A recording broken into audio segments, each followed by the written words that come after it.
తీసుకుంటూ ఆశ్రమ ఈరోజు ఒక మంచి టాపిక్ ఏంటి అంటే ధర్మం అధర్మం. అసలు ధర్మం అంటే ఏంటి, అధర్మం అంటే ఏంటి? మీరు చెప్పినప్పుడు మీ అందరికి మైక్ ఇస్తే మీరు ఏం చెప్తారంటే మంచి మార్గంలో ఉంటాం, దాన ధర్మాలు చేస్తాం, మంచిగా బతుకుతాం. ధర్మం అధర్మం అంటే ఎవరికి నష్టం చేయకుండా బతుకుతాం, ఎవరికి దుర్మార్గం చేయకుండా బతుకుతాం, ఎవరిని తిట్టకుండా బతుకుతాం. అధర్మం. ఓకే, ఈ విషయం చెప్తాను. కానీ ఇవన్నీ కూడా ఈ భౌతిక లోకాల వరకు మాత్రమే పనిచేస్తాయి. తర్వాత నేను చెప్పే క్లాస్ ఏదైతే ఉందో దానికి సంబంధించిన సబ్జెక్ట్ ఇది. ధర్మం అధర్మం, సత్యం అసత్యం. అక్కడ సత్యం ఉంది, అసత్యం ఉంది. పెడుతున్నారు అంతే. సత్యంలో ఎంత సత్యం ఉందో అసత్యంలో కూడా అంత సత్యం ఉంది. ఒకటి తేడా ఉంది. ధర్మం అధర్మం అంటే ఒకటే తేడా ఉంది. ధర్మం ఉంది, అధర్మం ఉంది. ధర్మం అంటే ఏంటి? ఇక్కడ రోజు మన క్లాసులు చెప్పుకుంటున్నాం. ధర్మబద్ధంగా ఎవరి గురించి మాట్లాడకుండా మనకు వచ్చింది చెప్పుకుంటూ వెళ్తున్నాం. ఇది ఒక ధర్మం. అధర్మం అంటే ఏంటి? జూమ్ సెషన్ ఓపెన్ చేసిన కాడి నుంచి ఆళ్ళ గురించి, ఈళ్ళ గురించి మనం మాట్లాడుకుంటున్నాం. అది అధర్మం. మీరిప్పుడు చెప్పుకోండి. ధర్మంగా ఉన్నారా? అధర్మంగా ఉన్నారా? ధర్మం అంటే ఎవరో డబ్బులు తెచ్చేసుకొని మనం ఉంచేసుకుంటాం కాదు. ఎవరో ఎవరిని తిట్టేసి వచ్చేస్తాం కాదు. మనం ఆత్మస్థితిలో ఉండటం ధర్మం. భౌతికంగా ఉండటం అధర్మం. భౌతికంగా ఉండటం అధర్మం ఏంటి? అందరూ అలాగే ఉంటున్నారు కదా! యెస్. నేను ఆత్మని. ఇది శరీరం మాత్రమే. నేనిక్కడ అనుభవం తీసుకుంటాకొచ్చాను. ఆ దివ్య చైతన్య శక్తి నాలో కూడా ఉంది. ఆ ఒక్క పరమాత్ముడు యొక్క శక్తి నాలో ఉందని తెలుసుకుంటాం అన్నది సత్య మార్గం, జ్ఞాన మార్గం, ధర్మ మార్గం. ఎవరు ఎలాగైపోయినా పర్వాలేదు. నాకు ఈ రోజు బాగుంది అనుకుంటే అధర్మంగా ఉంది. దానికే పత్రిసారి చెప్పారు. ఏ జీవాన్ని చంపే రైట్స్ కానీ, ఏ జీవాన్ని తినే రైట్స్ కానీ మానవుడికి లేదు. అయి కూడా నీకు మళ్ళీ స్వేచ్ఛగా జీవిస్తాకొచ్చినియి అని చెప్పారు. అసల మూలాన్ని మర్చిపోయి మనం ప్రతి నెలకు వారానికి ఒకసారి శాకాహారం మాంసం తినొద్దు, గుడ్లు తినొద్దు, అయి తినొద్దు, ఇవి తినొద్దు. అయన్నీ కూడా కాకుండా ఫస్ట్ ధ్యానంలోకి తీసుకొస్తే ఆటోమేటిక్‌గా వాళ్ళ జీవితం మారుతుంది. ఫస్ట్ పాయింట్ ఇది. ఎవరినన్నా మీరు నాన్ వెజ్ తినేవాళ్ళు మీకు కనిపిస్తే వాళ్ళని మీరు తింటున్నారింకా అది తప్పు, తప్పు, తప్పు అని చెప్పేసి వాళ్ళని మీరు దూరంగా పెట్టినా అది కూడా అధర్మమే. మీరు ధ్యానం చేయరా? అసలు మీ జీవితాలు పాడైపోతాయని చెప్పారని అది కూడా అధర్మమే. వేరే వాళ్ళ విషయాల్లో మనం ఏదైతే ఫోర్స్ చేస్తున్నామో అది ప్రతీదీ కూడా అధర్మమే. ఆఖరికి కొడుకుని కూడా పూర్తిగా నువ్వు చదవకపోతే పాడైపోతావు, అదైపోతావు, ఇదైపోతావు అంటే అది కూడా అధర్మమే.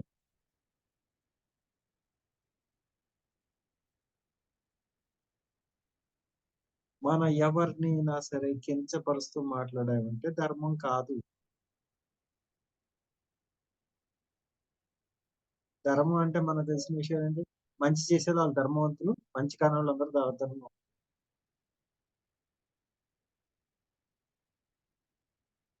సత్య లోకం ఉంది గానీ, అసత్య లోకం లేదు. ఆత్మలున్నాయి గానీ, ఆత్మ కానోడంటూ ఎవడు లేడు కదా! ఆత్మలైతే ఉన్నాయి గానీ, ఆత్మ కానోడైతే ఎవరు లేడు కదా! అధర్మం ఉందని ధర్మం ఉందంటున్నారు. అధర్మం ఉందంటున్నారు. ఆత్మ ఉంది గానీ, ఆత్మ లేదు కదా!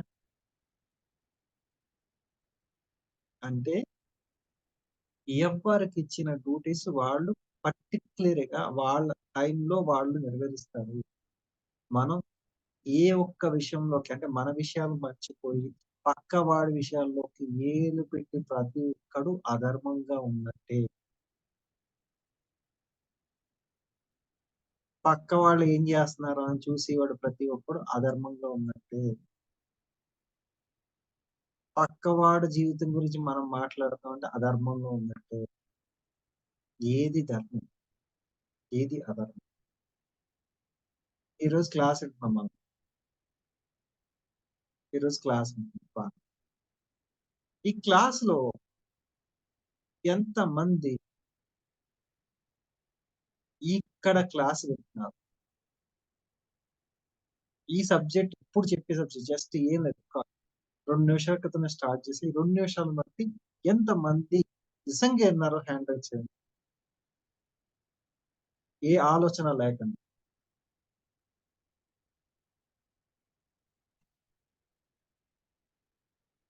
ఇప్పుడు ఎవరైతే హ్యాండ్ రైజ్ చేశారో వాళ్ళు ధర్మంగా ఉన్నారు. ఎందుకు ధర్మంగా ఉన్నారంటే, మనం వచ్చిన టయాన్ని దీనికే ఉపయోగిస్తున్నాం. అర్థమైందా మీకు? వచ్చిన పనేంటి? క్లాస్ విందామని వచ్చాం. అది ఎవరు వింటున్నారు క్లాసు? మన ఆత్మ వినటానికొచ్చింది. మనం భౌతికంగా డిస్టర్బ్ చేస్తున్నాం అంటే, మన ఆత్మకి మనం అధర్మమే చూపిస్తున్నాము. ధర్మం వైపు పరిగెత్తనిస్తలేదు. ఎవరో చెప్పారు. రేపొద్దున్న ఎక్కడో మంచి మెడిటేషన్ క్లాస్ ఉంది వెళ్దామని. ఆ రోజు ఆ క్లాస్‌లో ఏముంటావు శుభ్రంగా సినిమాకెళ్దాము అంటే వెళ్ళండి తప్పులేదు. ఆ మెడిటేషన్ క్లాస్ ఒకటేంటంటే సినిమాకి కూడా వెళ్ళండి. ఎందుకంటే మెడిటేషన్ క్లాస్ మీ ఆత్మకి కావాలి. సినిమా అన్నది మీ ఎంటర్‌టైన్‌మెంట్ మీ పర్సనల్ లైఫ్‌కి కావాలి. సంసారంలో నిర్వహణ అంటే ఇది. అంతేగాని ఓన్లీ ఎంతసేపు ఇక్కడే కూర్చొని నేను ఇంకో విషయం చెప్తా మీ అందరికీ కూడా. 41 రోజులు ఏం చేయాలి అంటే సిన్సియర్‌గా ప్రతిరోజు మానకుండా రండి. తర్వాత చెప్పినట్టు ఆచరిస్తా ఉండండి అంతే. పెద్ద పెద్ద బ్రహ్మాండాలు ఈ రోజే మీరు అన్ని ఎంటర్‌టైన్‌మెంట్‌లు మానేయండి. యూట్యూబులు చూడొద్దు. ఇంకా దేశం నాశనం అయిపోతుందని నేను చెప్పను. అన్నీ చేస్తా ఉండి ఇది చేసుకోవాలి. అది కూడా ధర్మమే. ఎందుకంటే భౌతిక ప్రపంచంతో మన ఇంటర్నల్ లింక్ ఉండాలి. లేకపోతే ధర్మంలోంచి మనం తప్పిపోయినట్టే. ఎందుకంటే మనం ఇక్కడ ఇయన్నీ అనుభవిస్తాకొచ్చాం. టెక్నాలజీ తెలియాలి. బయట ఏం జరుగుతుందో తెలియాలి. మీ చుట్టుపక్కల ఏం జరుగుతుందో తెలియాలి. అన్నిటిని కూడా సమాన దృష్టితో చూస్తా ధ్యానంలో ఉండాలి. అంతేగాని నాకు ఆ విషయాలు అవసరం లేదు, ఈ విషయాలు అవసరం లేదు. నేను మూసుకొని ఇక్కడే కూర్చుంటానంటే రేపొద్దున అటు తిప్పి ఇటు తిప్పి అప్‌డేట్ అవ్వకుండా ఒక పీస్ ఉండిపోతే ఆ పీస్ మనమే అయిపోతాం. ఇది కూడా అధర్మమే. ఎవరన్నా బంధువులు పిలిస్తే ఎళ్ళండి. ఇదివరకు మీరెలా ఉన్నారో అలాగే ఉండండి. ఆళ్ళు ఇన్ కేస్ నాన్ వెజ్ వండుతామండి మీరొస్తారా? రారా? అని ఎళ్ళండి. మీకిష్టమైన వెజ్ ఉంటది అక్కడ తినేసి రండి. అంతేగాని మేము తినము, మేము రాము, మేము చెయ్యం, మేము మారిపోయాం ఇయన్నీ ఎప్పుడైతే మొదలుపెట్టారో ఆ రోజు నుంచి పూర్తిగా మీరు ఆత్మ విమర్శ మీరు ఎవరు చేస్తున్నారని మీ చుట్టాల్లో, బంధువుల్లో కూడా మిమ్మల్ని విమర్శిస్తాకి మీరే ఛాన్స్ ఇచ్చినట్టు. మనం ఏదో నెత్తి మీద గోల్డ్ మెడల్ ఏసి తిరగాల్సిన అవసరం లేదు. మన పని మనం చేస్తే ఇది చేసుకోవాలి. ఎందుకు ఇయన్నీ ఈరోజు ఎందుకు చెప్తున్నాను అంటే, ఈరోజు డైరెక్ట్ పత్రి సార్ దగ్గర నుంచి మెసేజ్ వచ్చింది. ఏంటి అంటే, ధర్మాన్ని నువ్వు కాపాడుకుంటూ వెళ్ళిపోతే, ఆ ధర్మమే నిన్ను కాపాడుతుంది. అంటే నువ్వు సత్య మార్గంలో నువ్వు వెళ్ళిపోతా ఉండాలి అంతే. ఎవరు ఏం చేశారు అన్నది అవసరం లేదు. ఎవరు ఎంతమందైనా చేస్తారు. మీకు ఒక విషయం మీరు బండేసుకెళ్తున్నారు. మొత్తం దగ్గర దగ్గర రాళ్ళు, మేకులు రోడ్డు మీద ఏసేసారు. మీరు నిజంగా సత్య మార్గంలో ఉన్నప్పుడు మీ బండి ఒక టైర్ కింద డ్యామేజ్ కూడా కాకుండా మీ ప్రయాణం కొనసాగుతుంది. ఆ మేకులన్నీ ఎవరు అంటే అసత్యంలో ఉన్నవాళ్ళు, వాళ్ళకి వాళ్ళు సెల్ఫ్‌లో ఉన్నవాళ్ళు, వాళ్ళు ఏదో కావాలని ఇందులోకొచ్చినోళ్ళు. అయన్నీ ఎలాగంటే మన తార్ రోడ్ మీద బండేసుకెళ్తున్నప్పుడు చిన్న చిన్న మేకులుంటాయి చూసారా? అటువంటి విషయాలు. నేను మొన్న చెప్పాను గదా! నన్ను ఎవరైనా విమర్శిస్తే దాన్ని ఇంకా ఫాస్ట్‌గా చేసి ఇంకా ఎక్కువగా చేస్తాను ఆ పని. ఈ రోజు నుంచి 20వ తారీఖు నుంచి ఇప్పుడు దాకా మీరు చూసిన క్లాసులు వేరు. ఇంకా ముందొచ్చే క్లాసులు వేరు. ఏంటంటే ఆల్రెడీ ఫుల్ రైట్స్ ఇచ్చేసారు సార్. ఏదైనా చెప్పుకుంటూ వెళ్ళిపోమని చెప్పారు. సత్యాన్ని మనం నమ్మి మనం ముందుకెళ్తే ఎవరికీ భయపడాల్సిన అవసరం లేదు. అది ఎవరైనా సరే, మీరైనా సరే గుర్తుపెట్టుకోండి. మనం సత్య మార్గంలో ఉన్నాం. ధర్మ మార్గంలో ఉన్నాం. ధ్యానం చేసుకోండి. మీ దగ్గరికొచ్చినోళ్ళని ధ్యానం గురించి చెప్పండి. రానోళ్ళందరిని కూడా లాక్కొచ్చేసి దీంట్లో కూర్చోబెడతామని గాని, మేము ఎవరినో దేశాన్ని ఉద్ధరించేస్తామని గాని ఏమి అవసరం లేదు స్టేట్‌మెంట్. ఫస్ట్ మనం ఉద్ధరించుకుంటా పోతా ఉంటే ఆటోమేటిక్‌గా దేశాన్ని కూడా ఉద్ధరించేస్తాం. ఫస్ట్ మనం పూర్తిగా ధ్యానం నేర్చుకున్న తర్వాత, ధ్యాన మార్గం యొక్క అనుభూతిని తీసుకున్న తర్వాత, మొత్తాన్ని మనం ఒక ధ్యానం యొక్క గొప్పతనాన్ని తెలుసుకున్న తర్వాత చెప్పింది వేరు. ఇక్కడ ఎవరో ఏదో చెప్పారు, ఏదో చేశారంటే ఇక్కడ ఎవరు ఏది చెప్పేది లేదు. ఈ రోజు కూడా మీకు ఇప్పుడే ట్రై చేశాను నేను. మీరు ధ్యానం ఇలాగే చేయండి, ఇలా చేస్తేనే వస్తదని. ఇక్కడ ఎవరు ఎలా చేసినా సరే వస్తది. అది ఎలా వస్తది అంటే కూర్చుని వాళ్ళ యొక్క స్థితిని బట్టి అర్థమవుతది. ఒక్కొక్క క్లాస్ ఒక్కొక్కళ్ళకి అర్థం కాకపోవచ్చు. ఒక్కొక్క క్లాస్ ఎవరికి చాలా మంది డౌట్లుండొచ్చు. కానీ ధ్యానం మాత్రం ఒకటే. ఒకళ్ళు చెప్పిన విధానం మీకు అర్థం కాకపోవచ్చు. ఒకళ్ళు చెప్పింది బాగా అర్థం కావచ్చు. అక్కడ కూడా ఏం కరెక్ట్, రాంగ్ ఏం లేదు. అది కూడా ధర్మమే. ఎందుకు ధర్మం అంటానంటే, అది మీకు అర్థం కాకపోయినా వేరే వాళ్ళకి అర్థమయ్యేలాగా ఆళ్ళు చెప్తున్నారు కదండీ! మనకి అర్థం కాలేదని చెప్పేసి ఆ క్లాస్ మాస్టర్ మంచోడు కాదు, సబ్జెక్టు లేదంటం కూడా కరెక్ట్ కాదు. ఎందుకంటే, ఆ స్థితిని మనం దాటిపోయామనుకో, అయన్నీ చిన్న చిన్న విషయాల్లాగా ఉంటాయి. కొత్తగా వచ్చినోళ్ళకి మాత్రం అదే బ్రహ్మ రహస్యంలా ఉంటది. అంటే వాళ్ళప్పుడేంటంటే నర్సరీకి, ఎల్‌కేజీకి, ఫస్ట్ క్లాస్‌కి చెప్పే మాస్టర్స్ వాళ్ళు. అది కూడా ఇంపార్టెంటే. ఎందుకంటే first nursery, LKG, UKG, first క్లాసే కదా మెయిన్. అది కూడా ఇంపార్టెంటే. తర్వాత తీసుకెళ్ళేవాళ్ళు చాలా మందుంటారు. ఇప్పుడు నేను చేసేదేంటంటే ఒకేసారి 41 రోజుల్లో ఈ స్కూలుకెళ్ళినోళ్ళు ఫస్ట్ క్లాస్ నుంచి ఎలా తీసుకెళ్తారో ఆళ్ళందరిని చివరి పీజీ లెవెల్‌లో తీసుకెళ్ళటానికి ఈ రోజు నుంచి నేను పూర్తిగా కృషి చేస్తున్నాను. కృషి చేస్తున్నానని కూడా చెప్పొద్దు. నేను పూర్తిగా మీతో పాటు సరెండరింగ్ అయ్యి ఉన్నాను. పత్రి సార్ చెప్పిన విషయాలు. అంటే ఇక్కడ ఏం జరుగుతుందంటే ధర్మం, అధర్మం అంటే ఎవరు ఎన్ని క్లాసులు చెప్పినా, ఎవరు ఎన్ని చెప్పినా సరే ఒకటే సత్యం. ఏంటి అంటే నిన్ను నువ్వు తెలుసుకునే మార్గంలో ఈ విశ్వం గురించి తెలుస్తది. విశ్వంలో ధర్మం లేదు, అధర్మం లేదు. సునామీ ఒక చోటొచ్చింది. ఇంతమంది చనిపోయారు. అధర్మం అని మీరంటున్నారు. ఏమో అక్కడ ఉన్న వాళ్ళందరూ ఎన్ని రకాల ఏం చేశారో తెలీదు కదా! అందుకే ప్రకృతిలో జరిగేదాన్ని ప్రతిదాన్ని ఇది ధర్మం, ఇది న్యాయము అని చెప్పాల్సిన అవసరం ఏం లేదు. నేచర్ మనందరికన్నా చాలా గొప్పది. నేచర్‌కి అన్నీ తెలుసు. ధర్మం ఏంటి, అధర్మం ఏంటి అన్నీ తెలుసు. కానీ మనం మనకు తెలిసిన విద్య ఏంటి?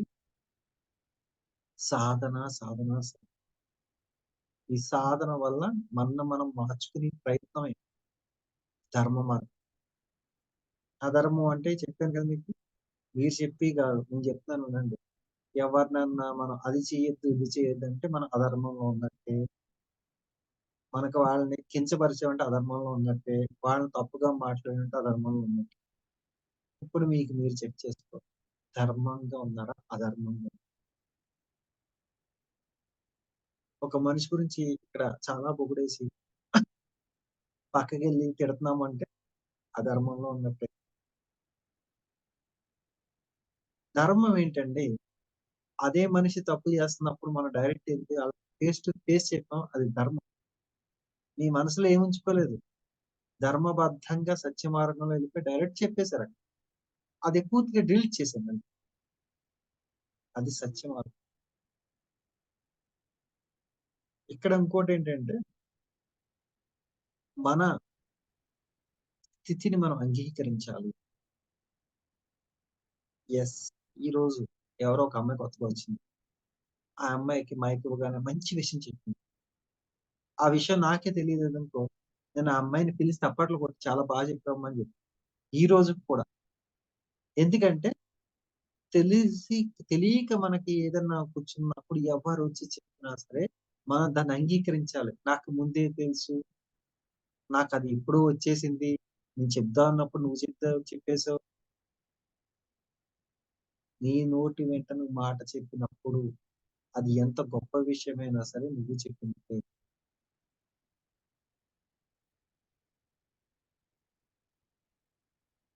ఆ మాస్టర్స్ మీ ద్వారా చెప్పించారంటే, ఆ మాటకి శక్తిని నువ్వు ఆత్మ ఇస్తుంది కాబట్టి బయటకొచ్చింది. అంటే మనం అర్థం చేసుకోవాల్సిన విషయం ఏంటంటే, మన ఆత్మ శక్తి ధర్మం.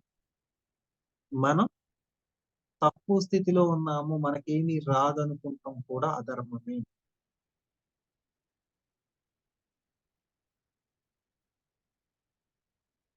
మన దగ్గరికొచ్చినోళ్ళు ఎవరికైనా సరే కుదిరితే తెలిస్తే తెలుసని చెప్పాలి. తెలియకపోతే తెలీదని చెప్పాలి.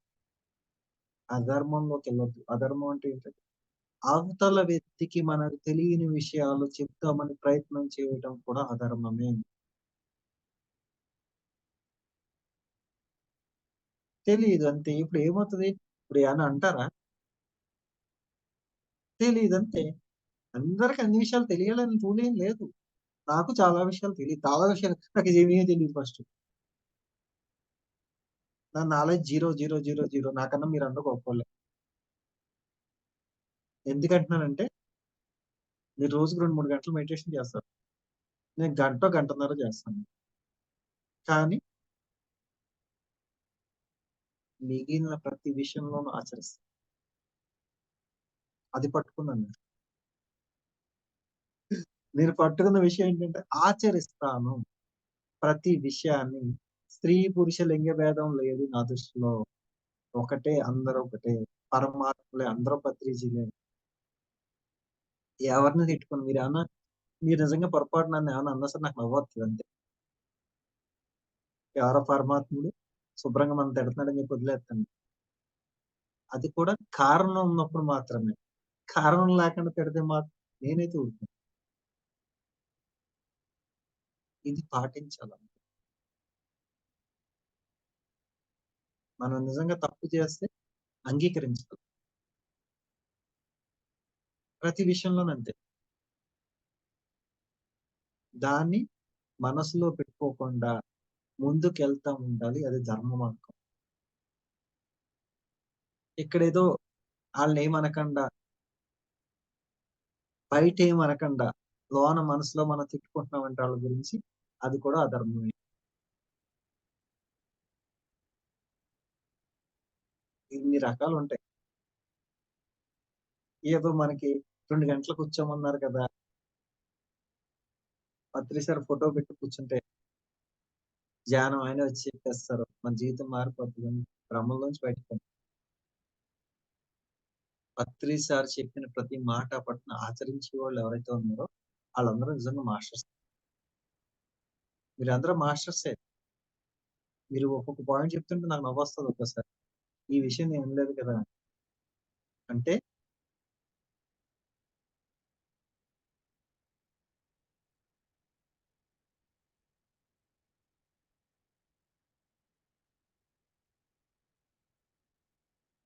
అంటే ఈ విషయం నేను వినలేదు కదా! అని ఈళ్ళెంత వింటున్నారో పత్రి సార్ మాటలని చెప్పేసి ఒక్కోసారి నవ్వొస్తది. అంటే పత్రి సార్ చెప్పిన విషయాలన్నీ కూడా నాకు తెలియకపోవచ్చు. కానీ కొన్ని విషయాలు చెప్పిన విషయాలు ఆయన చెప్పాడంటే ఏదో పరమార్థం ఉంటదని దాన్ని పూర్తిగా దాని ఒక అర్థం తెలుసుకున్న తర్వాతే ఫాలో అవుతాను నేను మళ్ళీ. ఆఖరి పత్రి సార్ చెప్పినా సరే అన్నీ ఫాలో అవ్వను నేను. పత్రి సార్ చెప్పిన విషయాల్లో నాకైతే అర్థంలోకొచ్చిన అంటే నిజంగా ఇది కరెక్టు అన్న మాట మాత్రమే ఫాలో అవుతున్నాను.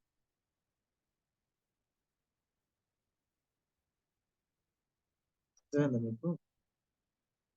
ఇప్పుడు మీకు కూడా నేను రోజు చెప్పే విషయాల్లో మీకు ఏది అర్థమైంది ఫస్టు?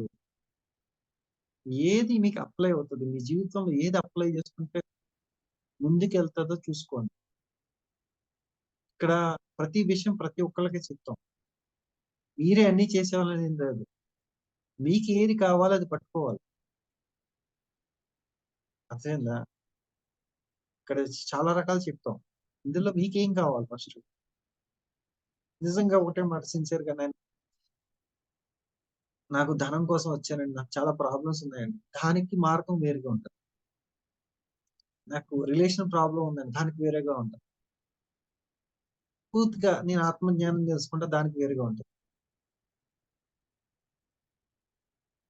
ఇది నిజంగా రిలేషన్ ప్రాబ్లమ్ ఉంది. దానికో సంకల్పం పెట్టేవాళ్ళు వదిలేసి మన ధ్యానం మనం చేసుకోవాలి. అంతేగాని అత్తమాటలు అది సెట్ అవుతుందా లేదా చూడకూడదు. డబ్బుల విషయం ప్రాబ్లమ్ ఉంది. దానికో చిన్న సంకల్పం పెట్టేసి దాన్ని వదిలేసి ధ్యానం చేసుకోవాలి. మనం ఏం చేస్తున్నాం అదవుతది, అదవుతది, అవుతది అని కూర్చుంటున్నాం. అది అవ్వదు. వేరేది కూడా అవ్వదు. ఇక్కడ పూర్తిగా సత్యం ఏంటంటే మనల్ని మనం మర్చిపోయి ఎప్పుడైతే మన స్థితి మనం మర్చిపోయి మన ఈ క్షణం కూడా నేర్చుకునే విద్యార్థిగా ఉంటూ ప్రతి విషయాన్ని మనం గమనించుకుంటూ ముందుకెళ్ళాలి. అప్పుడు మాత్రం ధర్మంగా ఉంటుంది. ఈరోజు మనం స్థితిని మనం అంగీకరించాలి. అది ఏ విషయంలో అయినా. ఎందుకు అంగీకరించాలండి అంటే యెస్ మనం అన్ని కోరుకున్నయి మన దగ్గరికొస్తాయి. కోరుకోకుండా ఏది రాదు. నేను కోరుకున్నాను. ఇంతమంది పిరమిడ్ మాస్టర్స్ ఉన్నారు కదా! ఒక్కొక్కళ్ళు ఒక సబ్జెక్టే చెప్తారు కదా! అలా కాదు. రోజుకో సబ్జెక్ట్ చెప్పాలి. చెప్పింది చెప్పకుండా చెప్పాలి. అంటే బావుంటది కదా! అని నేను ఒకసారి అనుకున్నా. రోజు జరిగేది అదే. రోజు జరిగేది అదే కదా! ఇన్ కేస్ పొరపాటున మీకేమన్నా అక్కడ ఏదన్నా ఎగ్జాంపుల్స్ గాని, కథలు గాని మ్యాచ్ అవుతాయి గాని, నేను చెప్పే సబ్జెక్ట్ మ్యాచ్ కాదు ఎక్కడ కూడా చూసుకోండి. అంటే ఎందుకు చెప్తున్నాను అది ఏదో పెద్దేదో గర్వంగా చెప్తలేదు. నా ఆత్మ కోరుకుందండి నేను. నా ఆత్మని. ఏంటంటే చెప్తారు అందరూ చెప్తారు క్లాస్. కానీ ఒక డిఫరెంట్ క్లాస్ చెప్పాలంటే అన్నిటి గురించి చెప్పాలి కదా! ఒక సబ్జెక్టే చెప్పి వదిలేస్తాం ఏంటి? ఒకటి చెప్పేస్తే సరిపోతదా? ఒక పుస్తకం పట్టుకొని ఇదే, ఇదే, ఇదే అని చెప్పేస్తే మరి రెండోది ఎవరు చెప్తారు? అన్నీ చెప్పాలి. అన్నీ నేర్చుకోవాలి. అలా అన్నీ నేర్చుకున్నారు కాబట్టి ఆయన బ్రహ్మఋషి. ఆ స్థితికి మనం చేరుకోవచ్చు. ప్రతి ఒక్కళ్ళు చేరుకోవచ్చు. బ్రహ్మఋషి అవ్వటం అంటే ప్రతి ఒక్కళ్ళు చేరుకోవచ్చు ఆ స్థితికి. ఎలా చేరుకోవాలండి అంటే అస్సల ఆలోచన లేకుండా నిరాకార స్థితిలో ఉంటూ తన పని తాను చేసుకుంటూ ఎవరైతే ఈ ధ్యాన మార్గంలో ఉన్నారో వాళ్ళందరూ కూడా బ్రహ్మఋషులే. అందరూ బ్రహ్మఋషులే. లేదు నిజంగా పత్రి గారే ట్యాగ్ లైన్ ఇచ్చినా సరే అందరిని తిడుతున్నాడనుకోండి. ఆయన బ్రహ్మఋషి కాదు కదా! మామూలు ఋషి కూడా కాదు. పత్రి గారు ఇచ్చినా ఆయన అందరిని తిడుతున్నాడనుకోండి. ఆయన బ్రహ్మ ఋషి కాదు కదా! మామూలు ఋషి కూడా కాదు. మీరే తీసుకోవచ్చు. బ్రహ్మ ఋషి ఎవరు? నిజమైన ఋషి ఎవరు? ఋషి ఎవరు?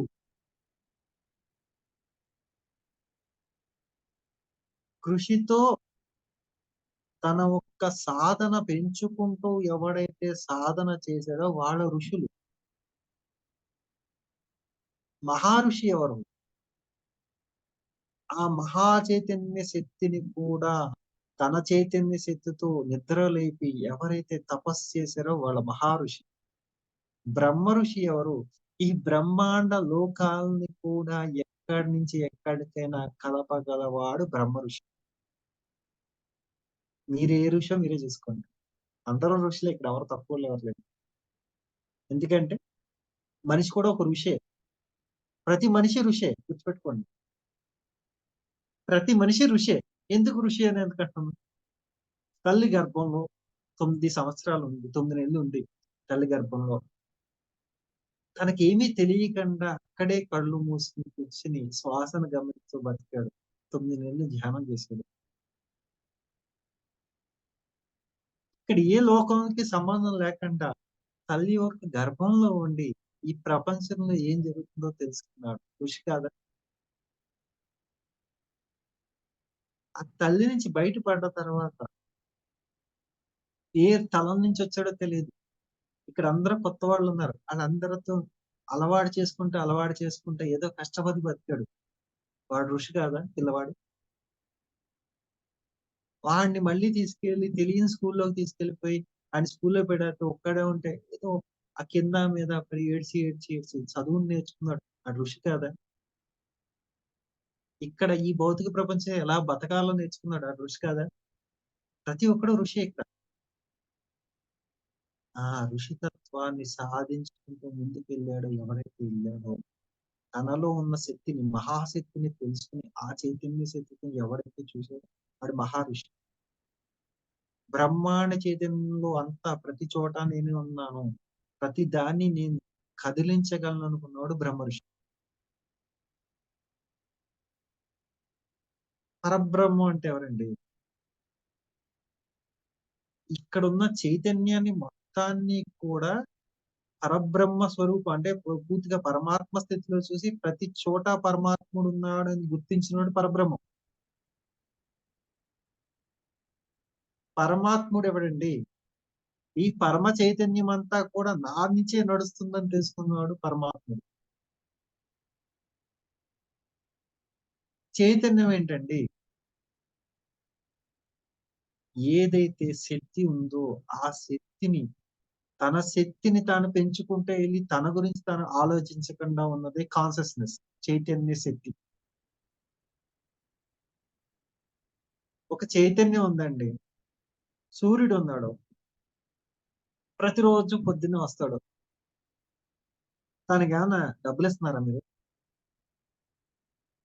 ఎవరన్నా పొద్దున్నే లేసి అబ్బా! సూర్య భగవానుడా నువ్వొచ్చిన మూలాన ఈరోజు ప్రకృతి ఇలా ఉంది. ఎంతో బావుందని చెప్పేవాళ్ళు ఎంతమందున్నారు? చేతులెత్తండి.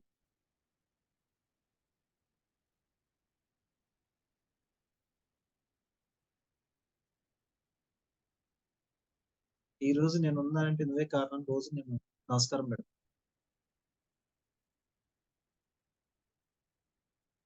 అది సింబల్ అది. తేజస్సు అది. పొద్దున్నే సూర్యకాంతి మన మీద పడే తేజస్సుని మనం గుర్తించలేనప్పుడు, మన ధ్యాన స్థితిలో ఎంత వరకు తేజస్సు గుర్తిస్తాము?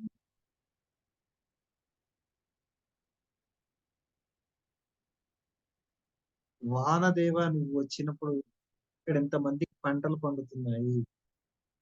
నువ్వు చాలా గ్రేట్ అని చెప్పేవాళ్ళు ఎంతమందున్నారు.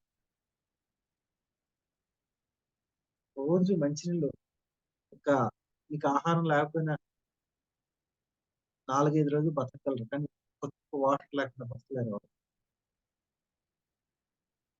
వాటర్‌ని తాగేటప్పుడు అసలు మీకు నిజంగా టేస్ట్ తెలియాలంటే వాటర్‌ని అబ్జర్వేషన్ చేసుకుంటూ తాగండి.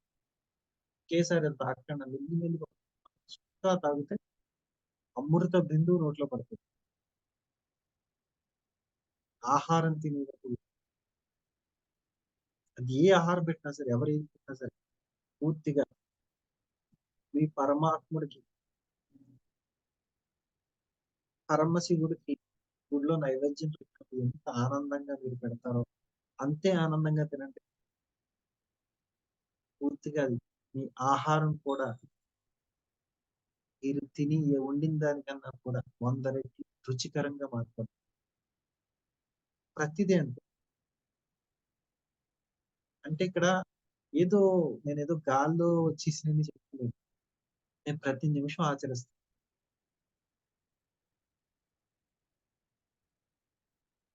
ప్రతి సెకండ్ ఆలోచిస్తాను. ప్రతి దాన్ని అంగీకరించాలి మనం.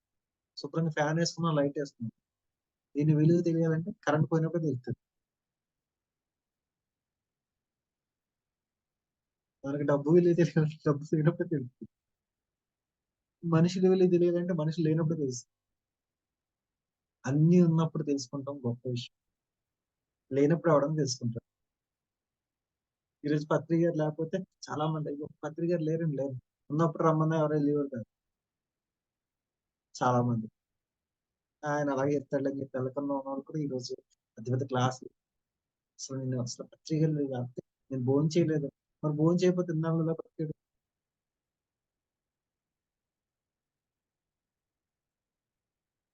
అసలు విషయం ఏంటి? ఎస్ నీకు పత్రి గారంటే ఇష్టం ఉంటే, పత్రి సార్ చెప్పిన విషయాలు నువ్వు తెలుసుకో. ఆయన విషయాలు ఆలోచించు, ఆచరించు. అప్పుడు కదా నువ్వు చెప్పేది. ఆయన రాసిన పుస్తకాలు 10 పుస్తకాలు మనం పట్టుకెళ్ళిపోయి అందరికి పంచిపెట్టేత్తం ఉపయోగం ఏం లేదు. మీ ఇంట్లో సెల్ఫ్‌లు ఎలా ఉంటాయో ఆళ్ళ ఇంట్లో కూడా సెల్ఫ్‌లు అలాగే ఉంటాయి.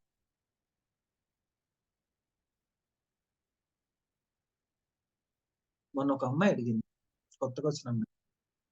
ఎవరండి మీరు పత్రి గారంటే ఎవరండి అసలు? పత్రి గారంటే ఎవరండి అసల? ఆ తాతగారు ఎవరండి నాకు తెలీదండి అసలు. ఆ తాతగారి గురించి నాకు తెలీదండి. సరేనమ్మా అంది. ఒక వీడియో మన దాంట్లోనే ఉంది. అసలు పత్రిజీ ఎవరు? ఏదో నాకు తెలిసిన భాషలో చెప్పింది. ఆ అమ్మాయి వెంటనే మెసేజ్ పెట్టింది. సార్ ఇంత గ్రేట్ మాస్టర్ సార్ నేను కలవాలంటే లేరమ్మా అని చెప్పి. అంటే మనం చేసిన చైతన్యంతో మనిషి నిజంగా జీవిస్తాడు. నందప్రసాద్ గారు చనిపోయాడని నాకు తెలీదు. నేను దగ్గర దగ్గర మెడిటేషన్‌లోకొచ్చిన 1 ఇయర్ నేను కంప్లీట్‌గా ఆయన వీడియోలు చూసేత్తను అన్నీ చూసేసాక, ఓ రోజు నేను శ్రీదేవి మేడం దగ్గరికెళ్ళాను. మేడం, మేడం నేను ఒకసారి నందప్రసాద్ గారిని కలవాలి. నందప్రసాద్ గారు ఎక్కడున్నారు? పత్రిక గారి కన్నా ముందే పోయారు కదా! నాకు ఆ విషయం తెలీదు. టీఎంసీలో వీడియోలేత్తన్నారు చూసేత్తన్నాను. అంటే ఎవరు ఉన్నా లేకపోయినా వాళ్ళ చైతన్యం కనెక్ట్ అయింది. వాళ్ళ దగ్గర నుంచి కూడా మనం మెసేజెస్ తీసుకోవచ్చు.